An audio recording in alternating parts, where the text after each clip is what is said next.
Hello everyone, Trashbot here. Doom Eternal turns 2 years old this year, which I can't believe it has been that long since the release, because I can still remember it like yesterday, being hyped to finally play a sequel to Doom 2016. A lot has changed since then, and I thought it would be interesting to look again at this game and how much changed or stayed the same since the last time I looked at the entire base game. Consider this video like a sequel to the original Doom Eternal review. I know, sequelception. The gameplay is still the best aspect of this game. It's in my opinion a straight upgrade from Doom 2016, which was already great in that game. Reducing ammo pool heavily and greatly emphasizing the resource management aspect from the last game and use of weapon combos never makes the game feel boring. Making the change up more mandatory was a great idea, because when you're learning the game, you change off almost constantly, but once you become more familiar with the game you need to use it less, which shows really well how much you've learned. The new tools are well designed. It adds so much more depth to the combat once in battle. To help with increased demon amount, you're given dash, which is a god saver in battles and in platforming. Flame belts, which gives you armor pieces to help you survive a little bit longer, and if some demon is too close to you, use the blood punch to make them back off. And when you want to cause some serious damage, you ice bomb them and make them unable to defend themselves. Plus the faltering system is just perfect, making fighting heavier demons a lot more interesting when you, for example, have to falter Cyber Mancubus and then punch it to get rid of the armor to deal with it more easily. The game is much more difficult than the previous one due to having less ammo and much more aggressive AI, and because of that, when you manage to beat a difficult arena, it feels very rewarding. They made upgraded weapons more streamlined by making you spend points on 2 sections of the weapon selection instead of 3 in the 2016. You also have mastery token, which allow you to skip the requirement to master the weapon upgrade, which I have to say, thank God, because some requirements are flat out bullshit to get. The runes ditched the mastering perk by giving you the flat upgrade of the rune, which honestly made playing the game smoother rather than try to get the rune upgraded and slowing down the game. Also, pick the air control rune, it's the best one in the game. The progression is much better than it was in Doom. I always had a lot of anxiety for getting to grab an upgrade because of stinky the game was about them, but this time there are plenty of them, so if you happen to miss 1 or 2, that's not too much of a deal. I also like how completed the challenges gives you suit tokens, weapon tokens, and finally, batteries for your hub. The hub was a really neat idea to show up more of Doomslayer's personality and scatter some upgrades around it. Aww, it still has the last game's figurine. The secrets are fun to collect as always. You get tons of stuff like figurines, floppy disk, batteries, optional encounters, slay gates, and weapon mods. Speaking of figurines, Bethesda started selling some of them, so I got 2 and plan on getting more. Really neat. The increased platforming was a great idea when traveling through the level, because they serve as breathers after a heavy fight, which helps you avoid exhaustion. I will never understand how game journalists mistake them as puzzles when they're just simple platforming, but when we think about their track record, it's not that surprising. The levels in this game are incredible. I love all of them. Not all equally, but they're still all good. Stopping once to look at these levels made me really realize how much a good job it has. Hey asshole, I'm trying to monologue here.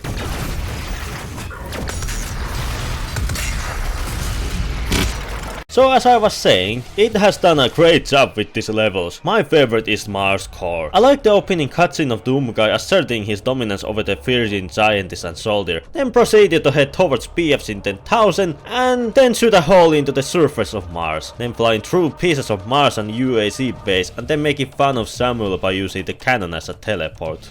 Initiated. That is a weapon, not a teleporter. The ion catapult is designed to use only approved UAC ammunition.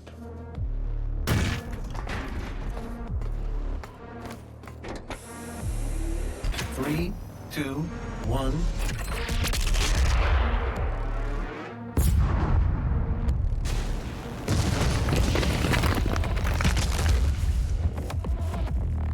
The arenas are one of my favorites. Platforming is one of the most creative the game has, and I overall enjoy the idea of making your way through from pieces of Mars through outer space to reach the core. And the glory kills are very awesome with the addition of Doomblade. They're much faster and more creative this time around. I still love the pen element as glory kill. Warning, BFG 10,000 is firing. They are well done and I love them. Power-ups return and they're not stupidly overpowered. They're sprinkled just right here and there so they won't make some fights too easy. The weapons and their mods are for 90% part really good. I still have some issues with full out and microwave beam not doing enough, but at least the beam stuns enemies so you can use it like a mini faltering tool. Still, from 2016 the weapons are an improvement, like plasma gun changed from a pea shooter to melting father demon. I also like Crucible's design and idea, although I do prefer the hammer overall. But when you're new, the Crucible is a great saver. The weapons and mods are really well done, but the meat hook is still prime example of this game's combat being extremely fun and deep. I love using it pretty much constantly because it gives you a better fighting chance when you can move around more freely, and the flaming hook is a great source of armor which helps you survive longer. If you complete all Slayer gates and collect the keys, you get a very neat throwback to Doom 64 by getting Ummaker, another super weapon. The demons are all fun to fight against and their designs are really cool, emphasizing more of classic Doom style than previous games, more horror. My personal favorite is still Doom Hunter because it never gets boring to break his leg and then his face. I still remember how everyone complained about the Marauder being unfair, and literally a few months later people were humiliating this guy. Good times. The enemy weak point system always makes you think what is the best way to get rid of this enemy. For example, if you break Arachnotron's turret, he's gonna be less of a problem while you blast him full of holes. The game has a very cool art style. Every level is different from each other in some way compared to last game where every level kind of blended in with each other. It's much more vibrant too. I absolutely love the art style, so I had to get the art book. We solved a lot of concept art and finalized styles for different demons, levels, characters, weapons and more. It only costs 40 euros, so it's not too bad if you like pretty pictures. The game has many more cutscenes which are fun to follow, but if you aren't a fan of them you can skip them, which makes replaying the game much faster. The story is greatly done. It follows the last game footsteps of not shoving it down your throat and just giving you an option to follow it if you want to. I still love how radically different this story is from other games where Hell invade Earth, me shoot demons, and this time it's You didn't have to cut me off. me like. The music is for most part well done. It's such a banger that it's a shame that Mick Gordon didn't make the Engine God soundtrack. So I'll play a few tracks that are absolute bangers.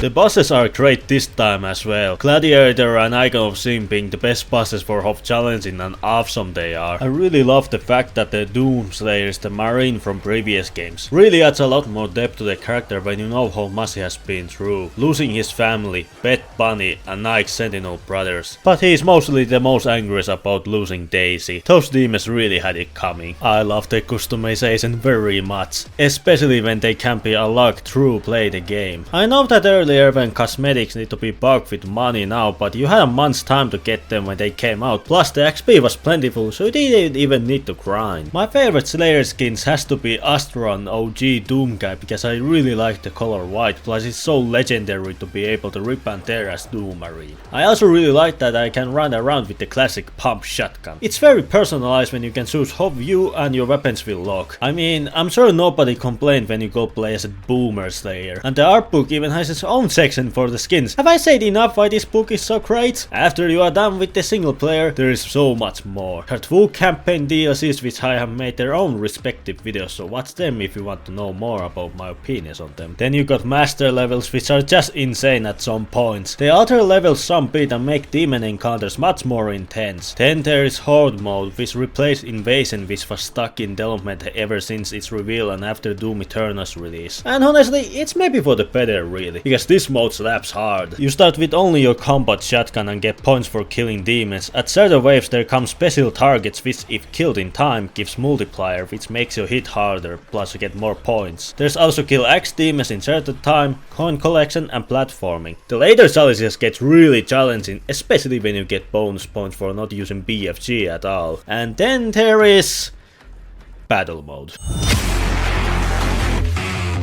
Fuck this mode. I know what its intention was, but it's just not fun. You can either play as Slayer or play as demons in teams of 2, and your goal is to kill either all demons or Slayer. And want to know what the problem is? If you play demon, you have to coordinate very well or else it will be difficult to deal Slayer alone with your low damage if your teammate doesn't know what they're doing. And if you play Slayer, if you manage to kill a demon player, you have to find the other one because there's like a 50-second countdown until the other guy respawns with half his HP. And guess how easy it is in the rush to lose the other guy who intentionally starts hiding? It's very easy. And I finally nailed why controlling the Slayer is such a slug in battle mode. It's because you don't have the air control rune, which allows you to control your movement in air. Basically the best rune isn't allowed in this mode, which in turn makes playing Slayer less fun. I'm not exactly a fan of how much Samuel speaks in the last 2 hell levels. That is rather too much exposition dump and at the same time made it obvious that he was the Seraphim, which in turn ruined the reveal in Tag 1. I want to know who thought that stopping during pickup animation was a good idea, because a few times I have died while picking up some collectible while there are few demons left. It should have been like in the previous game where you can move and even skip the animation. You can do it for the weapons, so why not for the collectibles too? Speaking of weapons, the 2 new weapons in the game introduces are very underwhelming. Unmaker functions the same as in 64, but this time uses BFG cell ammo, and you can guess where the problem comes from. Why focus all your BFG amounts on super heavy when you could just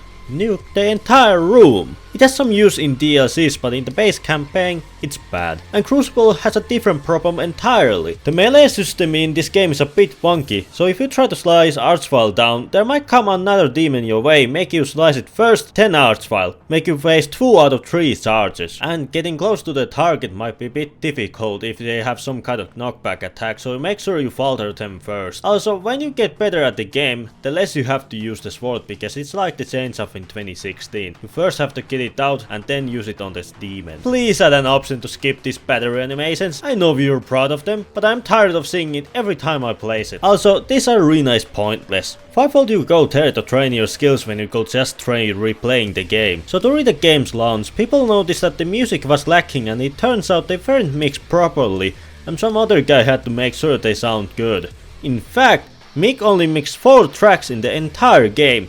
Meat Hook, Cultist Base, The Only Thing That Fears You, and Icon of Sin. And this is why Mick left, which is again a really big shame, because what made this game so special was the kick-ass soundtrack. Man, fuck the Purple Goo, it really doesn't add anything outside of Arc Complex. They just slow you down while you're supposed to go fast, and it was better utilized in the DLC, so here we have a lacking mechanic that does only get used in like 2 levels. While these things are bad, these next things I hate even more.